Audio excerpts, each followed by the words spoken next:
खुलुमबाय लोगोफोर गिबियावनो नोंथांमोनखौ गासैखौबो आंनि गोदान भिडिअ बरायनाय बावहरनाय थाबाय।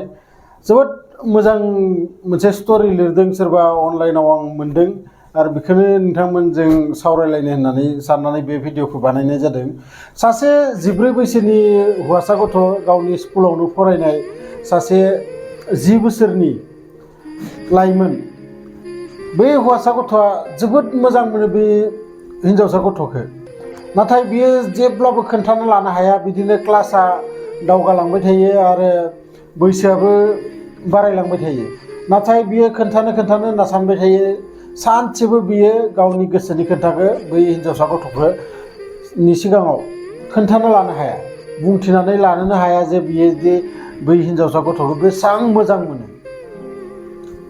आरो बिदिनो थायै थायै सानसे ओरैबायदि सम फैबाय जेराव माने बै स्कुलनि लास्ट दिन आरो बिखालि बियो सानो जे दिनै आङो जेरैखि जाया खोन्थाथारगोन।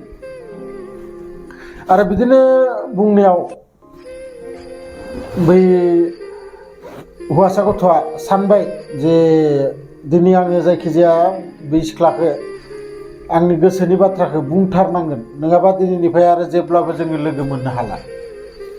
आरो बिदि साननानै बियो गावनि साइकेलखौ लानानै थाङो आरो थांनानै थिग बै स्कुलसिम मोनहैहां जायो। आरो बै स्कुल मोनहैनाय सिगांनो बे हायाव गोलैना थानाय गांसे फटक नुयो आरो बै फट'आ बै सिख्लानिनोमोन। आरो बै फटकखौ लानानै बियो स्कुल न'आव थाङो आरो स्कुल न'आव थांबाथाय बियो बै सिख्लाखौ नागिरनानै मोना। आरो जेब्ला बे नागिरना मोना, दुखु गोसोयै बे गिदिंनानै फैफिनो आरो गावबा गाव माने जि लाइफआव बेस्थ' जालाङो। बै हिनजावसायाबा मा जायो मिथिया, बै हौवासायाबो गावनि जि कलेज फरायनो गोनां सब फरायजोबनानै सानसे साख्रि मोनो। आरो साख्रि मोननानै बोसोरनैसो मावनायनि उनाव न'खरनिफ्राय बिनि थाखाय हिनजावबो नायनानै बिदिनो जुलिबो जायो। जुलि जानानै खोब मोजां संसार बिसोरना सोलिगासिनो दङ। नाथाय सानसे बै हौवासा गथ'आ बै जे फट' मोनदोंमोन, बै फट'खौ गावनि पार्सनिफ्राय दिहुननानै उन्दुनानै नायबायदोंमोन। आरो नायबाय थानायाव बै गावनि हिनजावा हौवाखौ नुफैयो दे गांसे फटक लानानै बियो नायबायदोंमोन। आरो नायबाय थानायाव बै हिनजावा गावनि हिनजावा हौवानाव सोङो जे सोरनि फट' बियो, नोंदि एमान माने माबायै नायबायदों इन्टारेस्ट होनानै।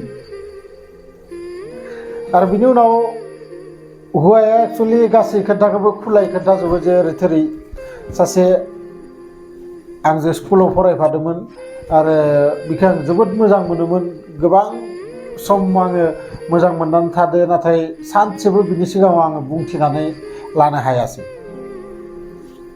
आरो बिदि बुंनायाव बै हिनजावा बुंबाय बोरै फट'खौ हरनाय आंनो। आरो बिदि फट'खौ बिनायाव बै हौवाया गावनि हिनजावनो फट'खौ हरो। आरो हरबाथाय हिनजावा खोब मिनिबाय, फाग्लि बायदि मिनिबाय।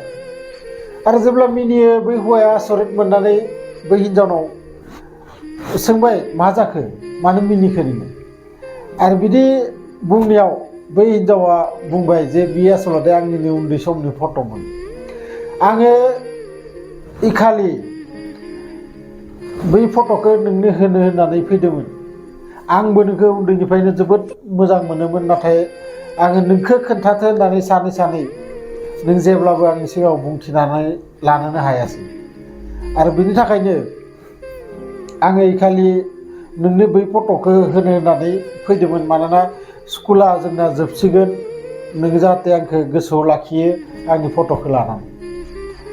नाथाय मा खालामनो, इखालि आं जेब्लानो फट'खौ नोंनो होनो फैयोमोन, अब्लानो बै फट'आ आंना लामायाव गोलैनानै माने नागिरनानैबो उनाव मोनासै। आरो मोनैखायनो आङो थांफिनो। गतिके लोगोफोर, जुदि मोजां मोननाया थारबा, जुदि गोसो गोथारै मोजां मोनमारदोंबा आरो इसोरनि लिरनायाबो जुदि नोंथांनि खाफालाव बै हिनजावानो दंमारोबा, नोंथाङा बै हिनजावजों इमान नांलाय खमलाय खालामनो दरखार गैया इमान फन खालामनानै सोंहरबाय थानो दरखार गैया सोरजों बिजिमोन सोरजों मा रायलायबाय दोङो बै हिनजावा नोंनि जाथारगोन जायखिजाया भिडिअखौ मोजां मोनोबाथाय लाइक शेयार कमेन्ट खालाम आरो लोगोसे जायफोरा गोदानै आंनि चेनेलाव फैदो चेनेलखौ साबस्क्राइब खालाम मानोना आं बेफोरबायदि भिडिअ नोंथांमोननि थाखाय लाबोगासिनो थायो लोगो मोनगोन नेक्स्ट भिडिअआव बिदिनो मोनसे इन्टारेस्टिं स्ट'रि लानानै गोजोन्थों